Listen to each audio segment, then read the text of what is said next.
તો મિત્રો, આજે આપણે સાંભળીશું બૌદ્ધ કથા ઘાસનો રંગ લાલ. વાર્તાના અંતમાં એક સમજવા જેવો સંદેશ છે.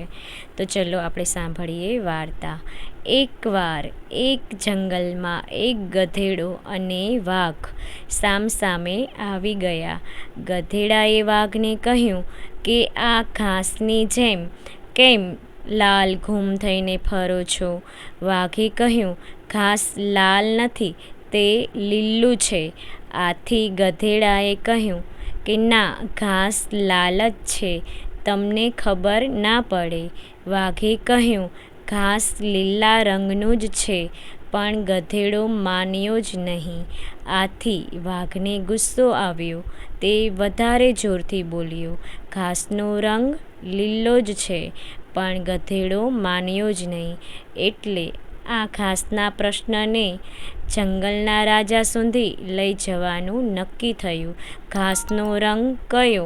આ પ્રશ્ન લઈ ગધેડો અને વાઘ જંગલના રાજા સિંહના દરબારમાં ગયા. રાજાએ કહ્યું, બોલો, શું સમસ્યા છે? એટલે ગધેડો બોલ્યો, મહારાજ, આ ઘાસનો કલર લાલ છે, છતાં આ વાઘભાઈ માનવા તૈયાર નથી. તેઓ ઘાસને લીલા રંગનું કહે છે. હવે તમે જ કહો કે ઘાસનો રંગ કયો છે? થોડો વિચાર કર્યા પછી રાજાએ કહ્યું કે ગધેડો સાચો છે, ઘાસનો રંગ લાલ જ છે.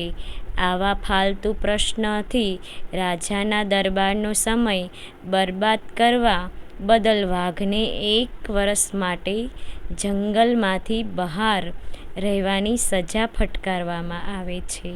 આ સાંભળી ગધેડો તો ખુશ થઈ ગયો અને રાજાની જય બોલતો ત્યાંથી ચાલ્યો ગયો. પણ વાઘ ત્યાં જ ઊભો રહ્યો અને રાજાને કહ્યું કે મને સજા કબૂલ છે, પણ હકીકત એ જ છે કે ઘાસનો રંગ લાલ છે,